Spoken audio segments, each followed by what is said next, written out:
আপনার বাচ্চা কি মুরগির মাংস একদমই খেতে চায় না? ঠিক বলেছেন, আমার বাচ্চাও তাই। আসলে এরকম ম্যাক্সিমাম বাচ্চা আছে যারা খায় না, সেটার লিস্ট অনেক বড়। আসলে কি খায় সেটা মায়েরাও মনে হয় ভালো করে বলতে পারবে না যে সে বাচ্চাটা কোন জিনিস পছন্দ করে। সেই ক্যাটাগরিতে আমার সন্তানও পড়ে।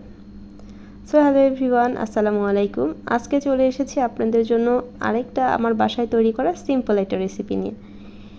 আমি দেখাবো আজকে কিভাবে আমি বাসায় আমার ছেলের জন্য মুরগির মাংস রান্না করি, যেটা খুবই সিম্পল ওয়েতে, এবং মুরগির মাংসের উপকারিতা নিয়ে আপনাদের সাথে একটু কথা বলবো। চলেন শুরু করা যাক। মুরগির মাংসে রয়েছে ভিটামিন বি12 এবং কোলিন, যা শিশুদের মস্তিষ্ক বিকাশে সহায়ক। এছাড়াও মুরগির মাংসে আছে উচ্চমানের প্রোটিনের উৎস, যা শিশুদের পেশি গঠন এবং হাড়ের বিকাশে সহায়তা করে।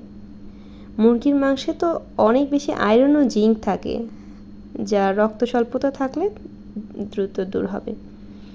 এবং মুরগির মাংসে আছে ক্যালসিয়াম ও ফসফরাস, যা শিশুদের হাড়ের গঠন ও শক্তি বৃদ্ধিতে সহায়তা করে।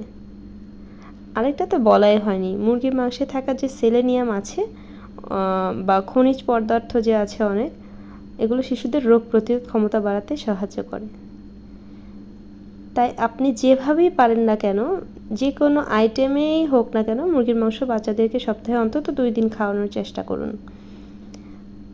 আচ্ছা, কোনো বাচ্চা দেখা যায় নুডলস অনেক বেশি পছন্দ করে, আপনি নুডলসে মুরগির মাংস দিয়ে রান্না করতে পারেন, বা টিকা বানিয়ে দিতে পারেন বিকালের নাস্তা হিসাবে, অথবা পিঠা বানিয়ে দিতে পারেন মাংস দিয়ে, মানে যেভাবে হোক খাওয়ালেই হলো।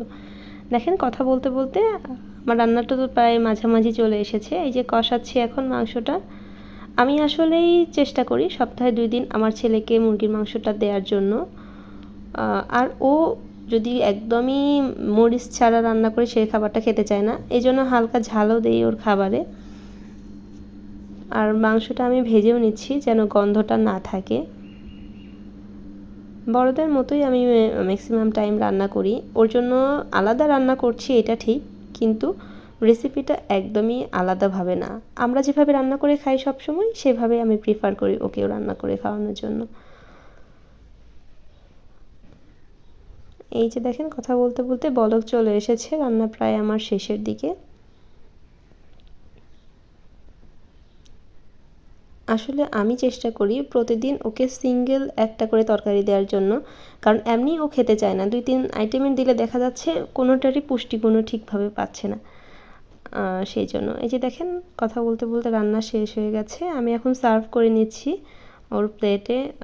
দুপুরের খাবার খাওয়াবো সেজন্য। তো আপনাদের কেমন লাগলো ভিডিওটা অবশ্যই জানাবেন। এরকম হেল্পফুল ভিডিও পেতে আমাদের চ্যানেলটা অবশ্যই সাবস্ক্রাইব করবেন। সে পর্যন্ত সবাই ভালো থাকবেন, আমার ছেলের জন্য দোয়া করবেন। আসসালামু আলাইকুম।